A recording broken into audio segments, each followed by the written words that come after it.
주님의 이름으로 인사드립니다. 오늘 여러분과 예레미야 12장 5절에 있는 말씀을 중심으로 주와 함께 달려가나이다 라는 제목으로 하나님의 말씀 나누겠습니다. 요즘 우리는 예레미야서를 통해서 하나님의 은혜를 경험하고 있습니다. 예레미야서를 읽고 묵상하면서 다시 보게 되는 것이 있는데 바로 예레미야의 참모습입니다. 성경의 대선지서로 분류되는 예레미야서와 또 예레미야 애가를 지은 위대한 선지자. 그런데 성경을 다시 묵상하며 볼 때마다 이런 생각이 듭니다. 우리와 다르지 않네? 때로는 왜소하고 겁 많고 의심하고 걱정을 달고 사는 예언자. 여러분은 예레미야를 생각하면 어떤 이미지가 생각이 납니까? 나약해 보이고 곧 주저앉을 것 같은 예레미야, 그런 예레미야가 마지막까지 사역을 감당하면서 사역자로 남게 된 이유는 무엇일까요? 성경에서는 분명히 예레미야를 통해서 우리에게 말씀하고 싶은 것이 분명히 있을 터인데 오늘 성경을 통해서 한번 살펴보고자 합니다. 넘어질 듯 쓰러질 듯 그러나 끝까지 사명을 다한 예레미야. 그래서 때로는 우리와 너무도 비슷하게 닮아 보이는 이 선지자를 보면서 오늘 은혜 받기를 소원하는 것입니다. 끝까지 달려갈 길을 달려간 예레미야의 세 가지 힘을 한번 살펴보길 원합니다. 첫째는 바로 하나님에 대한 고백입니다. 하나님을 믿는 사람과 하나님을 믿지 않는 사람이 세상을 살아가는 데 차이가 있을까요? 있습니다. 분명히 있습니다. 저는 크게 두 가지로 봅니다. 첫째는 두려움과 죽음 앞에 설 때의 그 본 모습입니다. 또 하나는 존재 가치에 대한 질문 앞에 서게 될 때입니다. 왜 사는가? 그리고 당신은 어떻게 창조되었는가? 라는 물음에 서게 될 때입니다. 우리 모든 사람은 비슷한 형편에서 살고 공부하고 가정을 꾸미고 그렇게 살고 있습니다. 이렇게 사는 사람들 찾아보면 별반 다르지 않아 보입니다. 그러나 죽음과 두려움 앞에서는 달라집니다. 하나님 없이 죽는 사람들을 저는 보았습니다. 극도로 두려워합니다. 그 이유는 갈 곳이 없기 때문입니다. 하나님을 신앙하는 사람은 다르지요. 하나님이 예비하신 천국이 분명히 있음을 알기 때문입니다. 죽음은 우리 모두에게 두렵지만 두려움의 정도가 분명 다릅니다. 오늘 성경을 보시면 우리가 읽지 않는 예레미야 11장 18절에 아나돗 사람들이 예레미야를 죽이려고 합니다. 아나돗은 예레미야의 고향인데 고향 사람들마저 등을 돌리고 죽이려는 음모에 예레미야가 두려워합니다.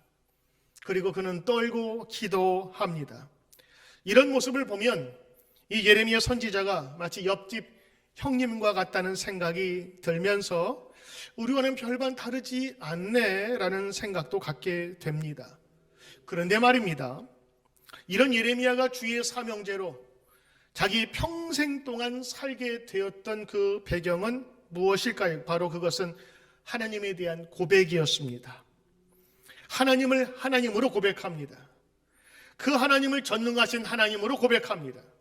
그가 예배하고 그가 힘을 얻고 그가 항상 그 마음에 두는 하나님을 그는 이렇게 고백합니다. 예레미야 11장 20절에서 공의로 판단하시며 사람의 마음을 감찰하시는 하나님, 하나님께서 인간을 창조하시고 혹은 예레미야를 부르시고 이제는 네가 알아서 해라가 아니라 그의 마음을 감찰하시며 돌보신다고 하는 하나님에 대한 고백. 특별히 예레미야 17장 12절 18절에서 보면 전능하신 하나님에 대한 고백이 여러 가지가 나옵니다.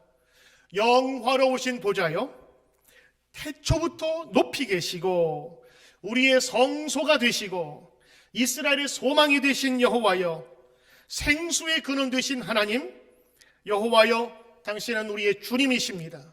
주는 나의 찬송이십니다. 주님 나를 고치소서. 그리하시면 내가 낫겠나이다. 구원하소서. 그리하시면 내가 구원을 얻으리이다. 오늘 예레미야가 고백하는 하나님, 두렵고 낯선 곳에서 자기의 사명을 감당하지 못할 바로 그 즈음에 그는 전능하신 하나님을 찾고 있습니다. 그가 찾는 하나님, 영화로우신 보좌, 권능을 상징합니다. 태초부터 높이 드셨습니다. 창조주 하나님을 고백합니다. 우리의 성소시라 하십니다. 그 예배의 중심이며 찬양의 근원이신 하나님을 높입니다.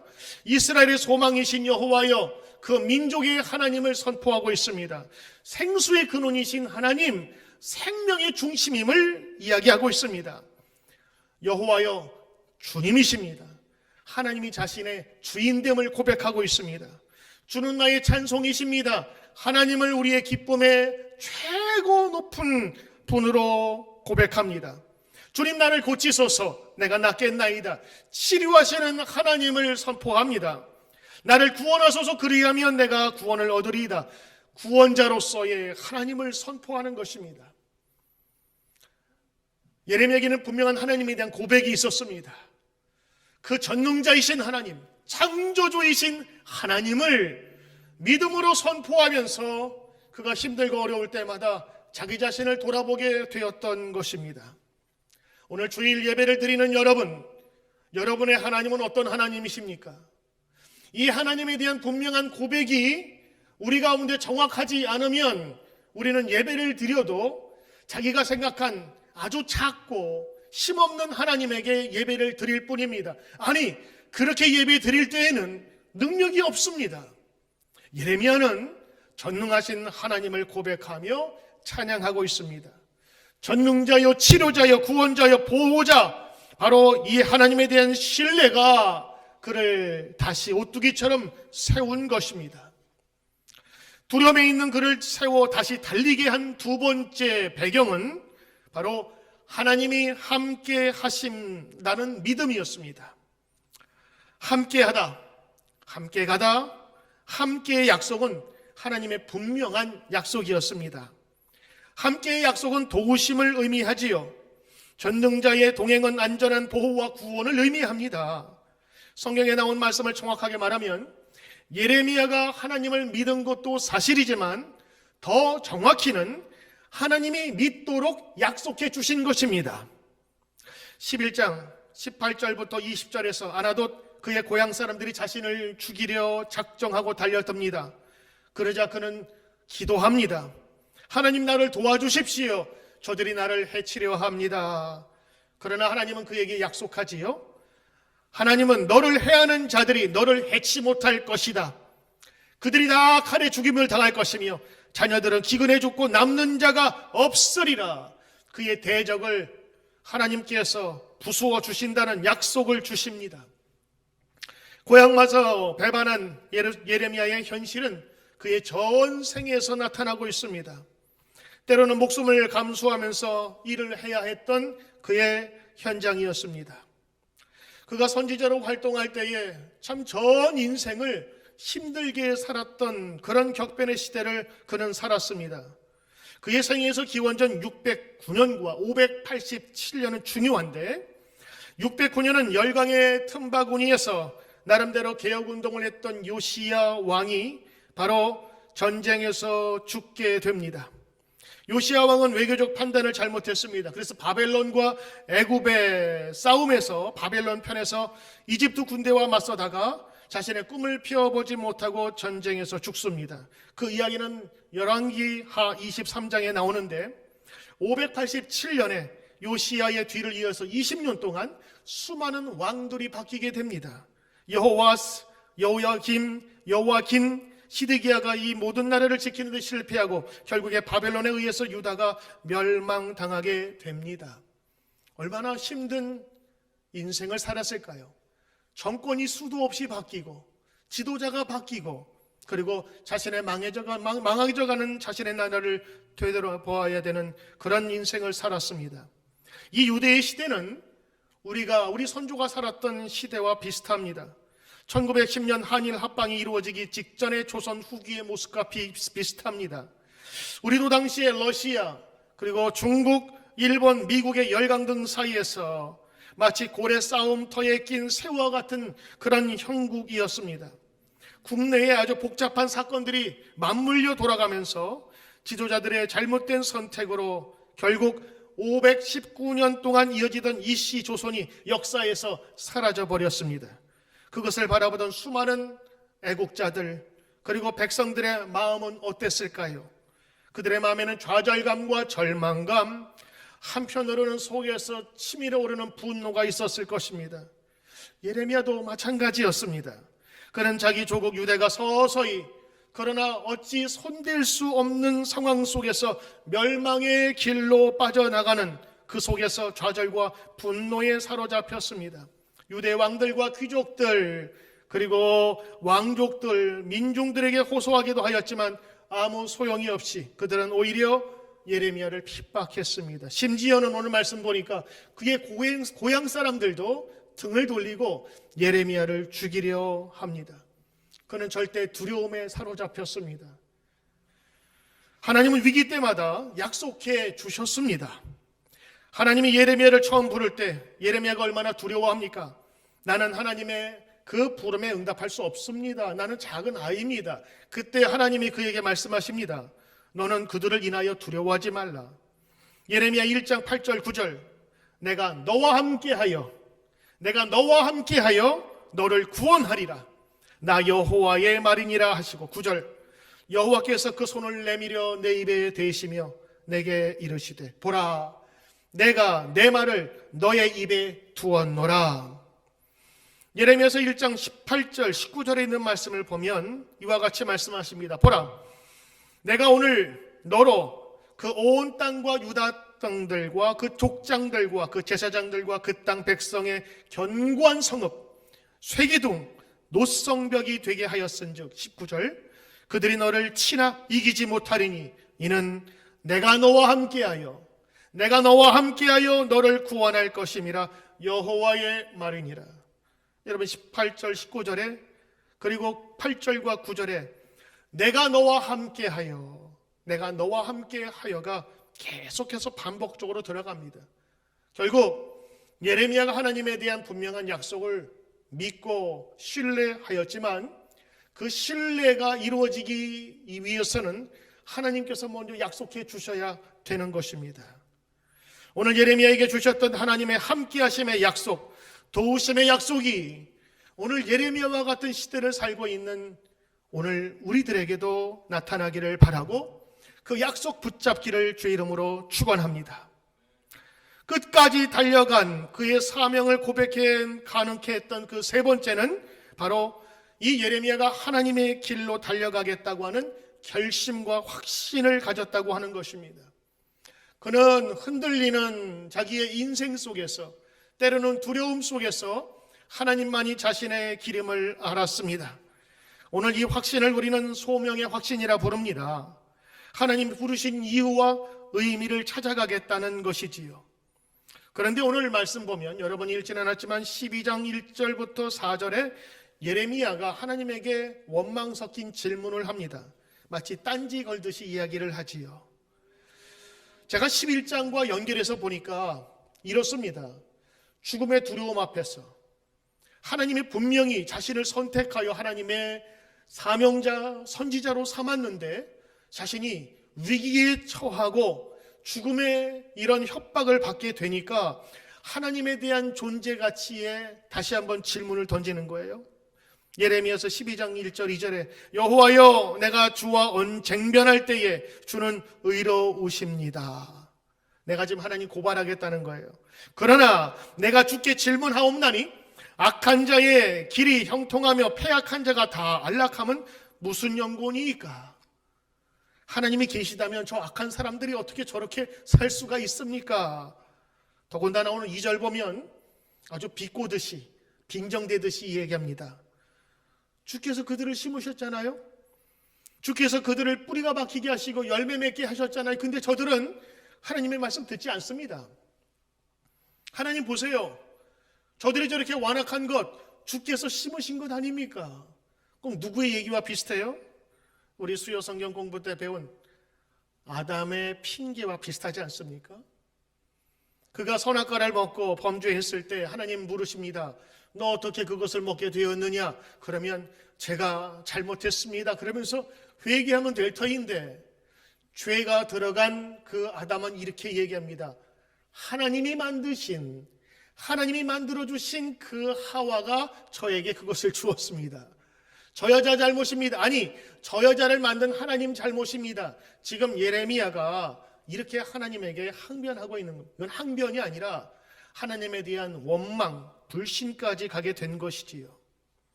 오늘 이러한 예레미야의 질문에 하나님은 오늘 5절에 대답하십니다. 내가 보행자와 함께 달려도 피곤하면 어찌 능히 말과 경주하겠느냐? 내가 평안한 땅에서 무사련히 와 요단의 창이란 중에서는 어찌하겠느냐? 지금은 걷는 중인데 피곤하다고? 어찌하면 네가 말과 달릴 수 있겠느냐? 내가 지금 평안한 땅에 있는데 홍수가 나면 어찌하려고 그러느냐? 하나님은 위로보다는 그를 책망하듯이 말씀하셨어요. 지금의 어려움은 아무것도 아니야. 지금 힘들다고 낙심하고 두려워한다면 나중에 바벨론이 쳐들어와서 큰 환난을 당할 때 널 어찌하려고 하느냐? 하나님은 예레미야에게 기대를 하고 있었어요. 그리고 있는 바를 솔직하게 이야기하고 있습니다. 내가 너를 나의 사람으로 찍었어. 내가 너를 돕기로 작정하였어. 내가 너에게 약속을 주었어. 그런데 어찌 이 정도로 두려워하고 있느냐? 하나님이 크게 기대하신 이에게 주신 책망이지요. 기대가 없었다면 책망도 없었을 것입니다. 너는 작은 자가 아니야. 내가 선택한 사람이야.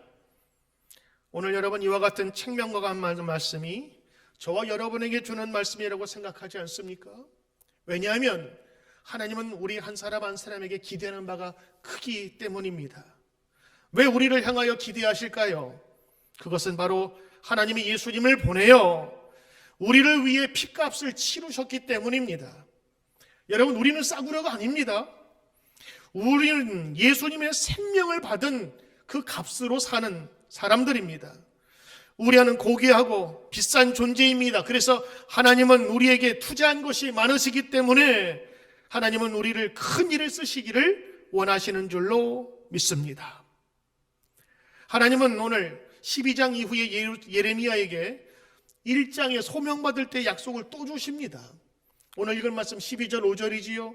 15장 20절에 내가 너로 이 백성의 앞에서 견고한 노성벽이 되게 하리니 그들이 너를 칠지라도 이기지 못할 것은 내가 너와 함께하여 너를 구하여 건짐이라 여호와의 말이니라. 이와 같이 하나님께서는 함께 하실 것을, 동행하실 것을 말씀해 주셨습니다. 오늘 예레미야가 주와 함께 달려가겠습니다라는 이 분명한 결심으로 그가 오뚜기 같은 인생을 살았습니다. 두렵고 낭망했던 때에 그는 하나님의 이름을 높이며 함께 하심을 다시 한번 경험하고 다시 한번 하나님께 헌신하는 자가 되었던 것이지요. 며칠 전 두려움에 대한 자료를 찾다가 재미있는 내용을 발견했습니다.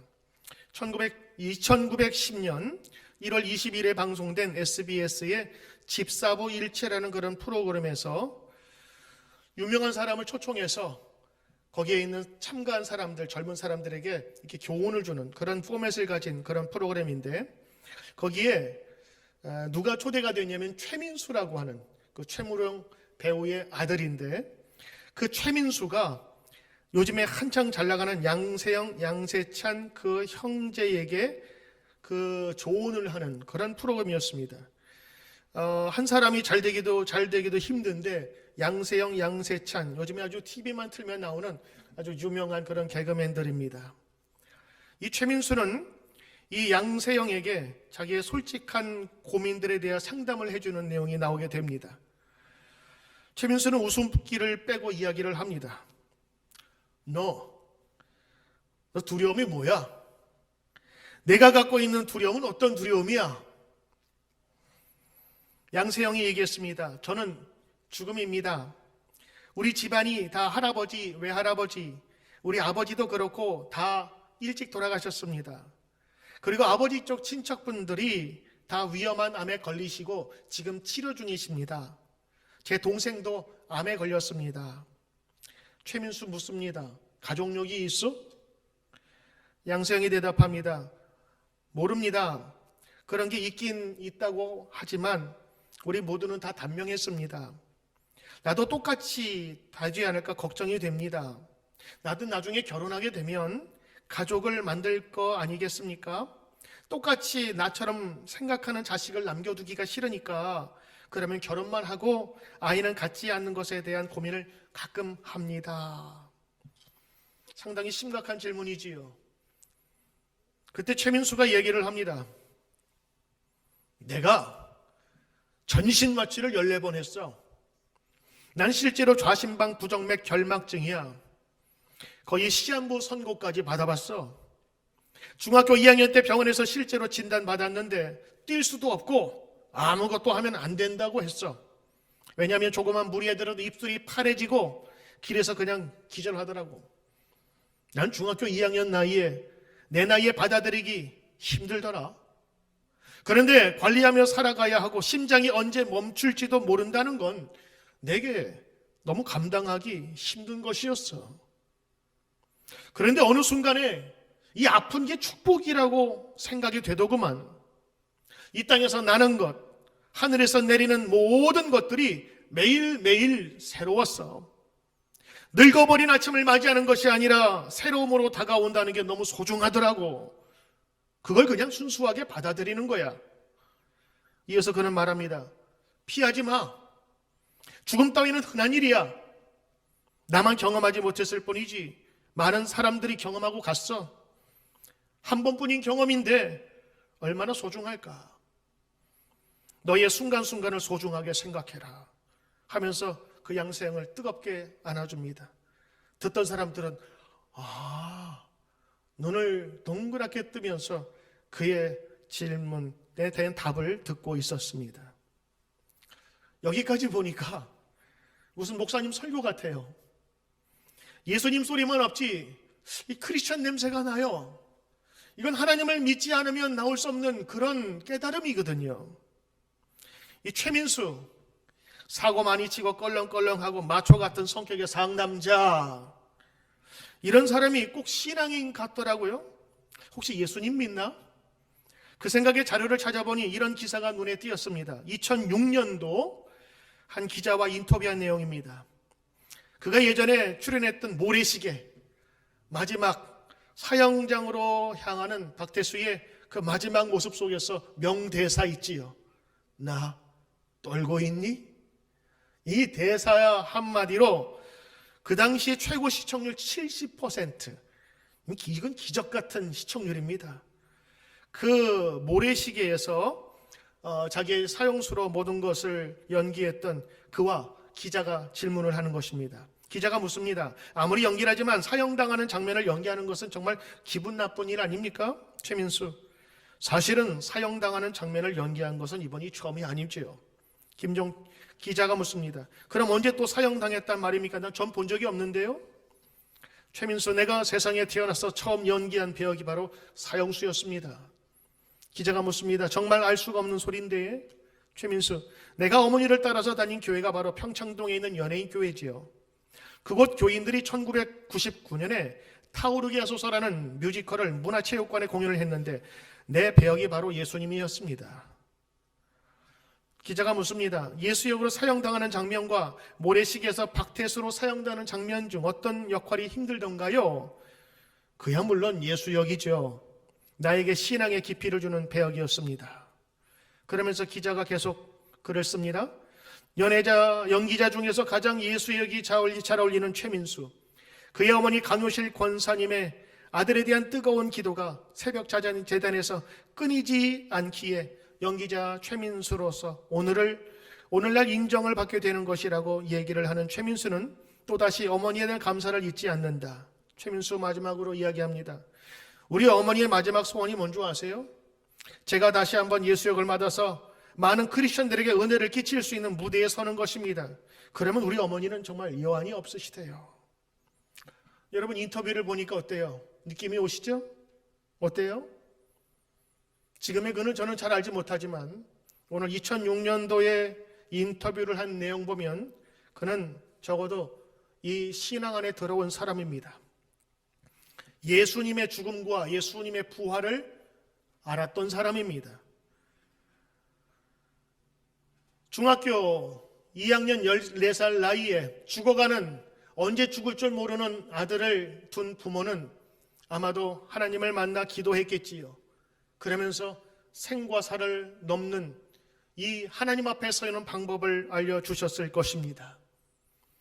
여러분, 하나님 믿는 사람은 다릅니다. 환난과 어려움 속에서 그것을 준비하고 맞이하는 방법이 다른 것이지요.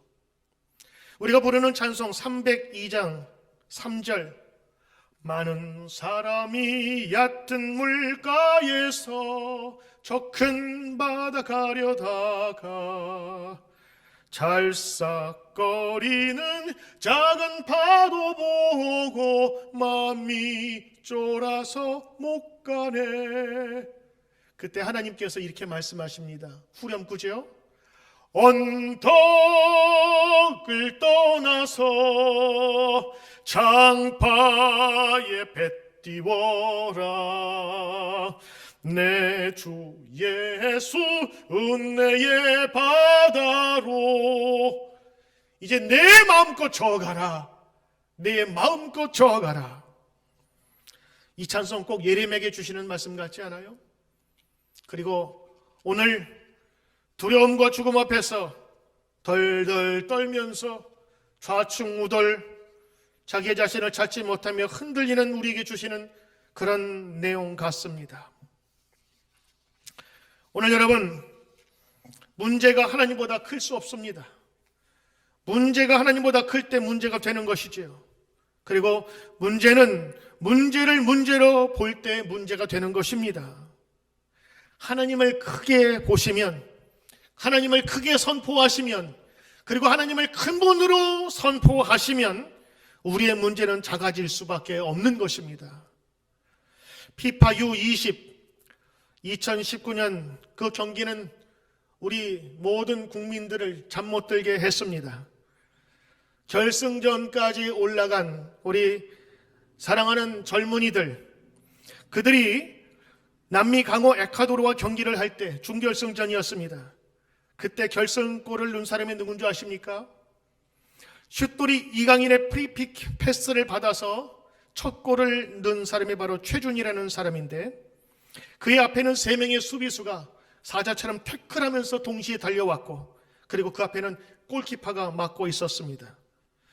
그 경기 후에 인터뷰에서 그는 이렇게 얘기했습니다. 이강인의 패스를 받아서 넣는 순간 모든 화면이 슬로우 비디오처럼 느리게 흘러갔어요. 3명의 태클하는 사람과 골키퍼가 있었지만 골을 차는 순간 들어갔다는 생각이 들었어요. 여러분, 그가 생각한 것은 골문이 크게 보인 겁니다. 골문이 크게 보이면 확실한 게 있습니다. 바로 골입니다. 하나님이 크게 보이면 확실한 게 있습니다. 바로 하나님의 능력이 나타나는 것입니다. 수비수 3명이 달려들어도 골키퍼가 있어도 그 길을 얼마든지 뚫을 수 있는 것이지요. 같은 축구 선수라도 같은 골대가 아닙니다. 크게 보일 때가 있고 작게 보일 때가 있어요. 크게 보이면 어디를 차도 들어간답니다.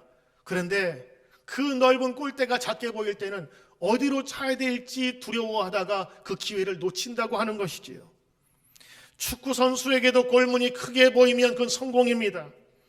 우리 하나님을 믿는 사람들이 하나님이 크게 보이고 하나님의 역사가 크게 보이면 그 모든 시련과 두려움도 이길 수 있는 것입니다. 오늘 예레미야가 그랬습니다. 예레미야의 삶은 두려움이었습니다. 그러나 그 두려움 속에서 전능하신 하나님을 크게 높였어요. 얼마나 큰 하나님을 높였습니까? 얼마나 위대한 하나님을 높였습니까? 그 하나님의 고백 속에 그는 다시 일어날 수 있었습니다. 그 전능하신 하나님이 약속하며 함께 하시겠다고 하신 것을 그가 믿게 되었어요. 그리고 그 위청하고 힘든 인생 속에서 그는 하나님의 분명한 약속을 믿으며 결심하였습니다. 그것이 바로 전 자기의 생애를 위험과 어려움 속에서 이끌어 나간 바로 예레미야의 길이었고, 그리고 주와 함께 달려갈 수 있었던 능력인 것입니다. 시편 119장 32절의 말씀입니다. 주께서 내 마음을 넓히시면, 주께서 내 마음을 크게 하시면 내가 주의 계명들의 길로 달려가리이다. 주께서 내 마음을 넓히시면, 크게 하시면 내가 주님의 계명의 길로 달려가겠나이다. 오늘 예레미야를 들어 쓰신 하나님이 오늘 여러분도 들어 세워주실 줄 믿습니다. 오늘 말씀을 들으며 주님, 나도 주와 함께 달려가길 원합니다. 이 고백으로 흔들리는 우리의 인생 속에서도, 두려움 속에서도, 그리고 밖에서 외치는 수없이 많은 두려움, 어려움 속에서도 크신 하나님의 능력 가운데 승리하는 저와 여러분 되시길 주의 이름으로 축원합니다. 기도하겠습니다.